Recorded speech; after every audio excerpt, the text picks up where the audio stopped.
ሰላም ተመልካቾቻችን እንደምሰምታችኋል። በሳምንት 2 ቀናት ሐሙስና ቅዳሜ የተለያዩ የቢዝነስ መረጃዎችን ይዘን ወደ እናንተ የምንቀርብበት ኢትዮ ቢዝነስ ተጀምሯል።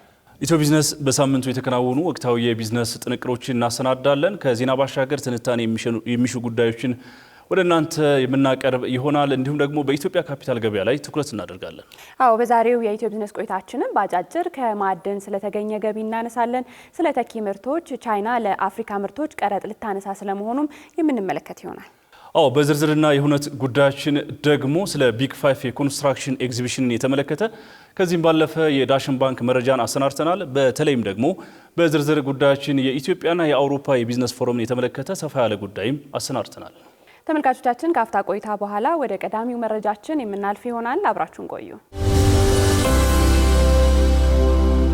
ተመልካቾቻችን ወደ ቀዳሚው መረጃችን አልፈናል። ባለፉት 9 ወራት 4.85 ቢሊዮን ዶላር የሚያወጡ ምርቶች በሀገር ውስጥ መተካት መቻሉን የኢንዱስትሪ ሚኒስቴር አስታውቋል። የኢትዮጵያ ታምርት ንቅናቄ እንግዲህ ለዘርፉ ትልቅ መሰረት እንደጣለ ተገልጿል። የገጠር ኢንዱስትሪያላይዜሽን በመሰረትም 754 የሚሆኑ ኢንዱስትሪዎች ተዘግተው የነበሩ ወደ ማምረት መግባታቸው ተገልጿል። ከዚህ ቀደም እንግዲህ 4.8 በመቶ ብቻ የነበረው የማኒፋክቸሪንግ ዘርፍ እድገት አሁን ላይ በሁለት አሃዝ አድጎ ከ13 በመቶ በላይ መድረሱንም የኢንዱስትሪ ሚኒስተሩ አቶ መላኩ አለበል ገልጸዋል። የሀገር ውስጥና የውጭ ባለሀብቶች ገቢ ምርትን በመተካት በኩል ከፍተኛ ጥረት እያደረጉ ስለመሆኑ ተገልጿል። ባለፉት 9 ወራት ውስጥ ብቻ 4.85 ቢሊዮን ዶላር የሚያወጡ ተኪ ምርቶችን በሀገር ውስጥ አቅም ማምረት ስለመቻሉም ተገልጿል። እንዲሁም ደግሞ በ9 ወራት ውስጥ 433 ሚሊዮን ዶላር የሚያወጡ የኢንዱስትሪ ምርቶች ለውጭ ገበያ ቀርበዋል ነው የተባለው። ቀጥለናል። ወደ ሌላኛው ወቅታዊ የቢዝነስ መረጃችን እናመራለን። ኢትዮጵያ ከማዕድን ወጪ ንግድ 4 ቢሊዮን ዶላር ገቢ ማግኘቷ ተገልጿል። ባለፉት 9 ወራት ከማዕድን ዘርፍ ወጪ ንግድ 4 ቢሊዮን ዶላር ገቢ ገደማ መገኘቱን የማዕድን ሚኒስተሩ ኢንጂነር ሀብታሙ ተገኝ ተናግረዋል። ለዘርፉ ስኬት ዋነኛ ምክንያት የሀገሪቱ የማክሮ ኢኮኖሚ ማሻሻያ ስለመሆኑ ሚኒስትሩ ጠቅሰዋል። ባለሀብቶች ያገኙትን ትርፍ በውጭ ምንዛሬ ወደ ውጭ ማውጣት መቻላቸው የኢንቨስትመንት ማበረታቻን ጨምሮ የተለያዩ ስጋቶች መነሳታቸው ለእድገቱ ተጠቃሽ ስለመሆኑም አንስተዋል። እንዲሁም ደግሞ መንግስት ለዘርፉ የሰጠው ልዩ የማበረታቻ ስርዓት በዓለም አቀፍ ደረጃ የሚታወቁ ግዙፍ ኩባንያዎች ወደ ኢትዮጵያ እንዲመጡ ማስቻሉም ተነግሯል።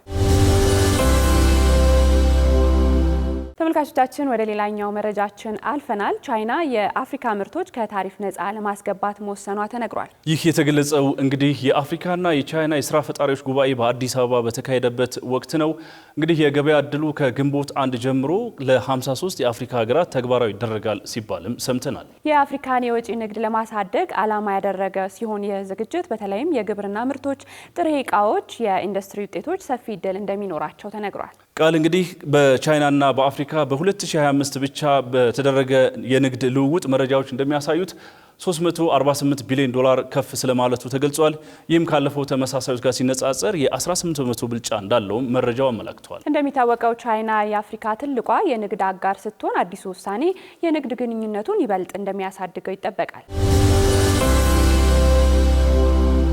ወደ ሌላኛው የፋይናንስ መረጃችን እንለፍ። አዋሽ ባንክ አክሲዮኖቹን በኢትዮጵያ ሰነደ መዋዕለ ንዋዮች ገበያ በይፋ ማስመዝገቡን አስታውቋል። ባንኩ በዛሬው ዕለት ይፋ እንዳደረገውም ከ54 ሚሊዮን በላይ የሚሆኑ አክሲዮኖቹን ወደ ካፒታል ገበያ ማስገባቱን፣ ይህም ለባንኩ ወሳኝ ምዕራፍ ስለመሆኑ የባንኩ ፕሬዝዳንት የሆኑት አቶ ፀሐይ ሽፈራው ገልጸዋል። በዚህም እንግዲህ ባለ አክሲዮኖች በቀላሉ አክሲዮኖቻቸውን ወደ ጥሬ ገንዘብ እንዲቀይሩ በማስቻል የገበያ ንቁነትን የሚያሳድግና ለሀገራችን የፋይናንስ የወደፊት ጉዞ የበኩሉን አስተዋጽኦ እንደሚያደርግ አቶ ፀሐይ ሽፈራው አክለው ገልጸዋል። ባንኩ የኢትዮጵያ ካፒታል ገበያ ባለስልጣንና የኢትዮጵያ ብሔራዊ ባንክ መመሪያዎችን ተግባራዊ በማድረግ ቀጣይነት ባለው መልኩ እንዲተገበሩ የውስጥ ፖሊሲና የአሰራር ማዕቀፎችንም የዘረጋ ሲሆን ማሻሻያዎቹ ለባንኩ ቀጣይ እድገት አቅም እንደሚሆኑ ተመላክተዋል። አዋሽ ባንክ የኢትዮጵያ የሰነደ መዋዕለ ንዋዮች ገበያን በመቀላቀል ለላቀ ተቋማዊ አስተዳደር ግልጽነትና ለባለ አክሲዮኖች ተጠያቂነት ያለውን ጽኑ አቋም ዳግም ያረጋገጠ ሲሆን ከዛሬ ጀምሮም ነባርና አዳዲስ ባለ አክሲዮኖች የባንኩን አክሲዮኖች ዘመናዊ፣ ቀልጣፋና ደህንነቱ በተጠበቀ የግብይት ስርዓት ውስጥ መገበያየት የሚችሉ መሆኑን አስታውቋል።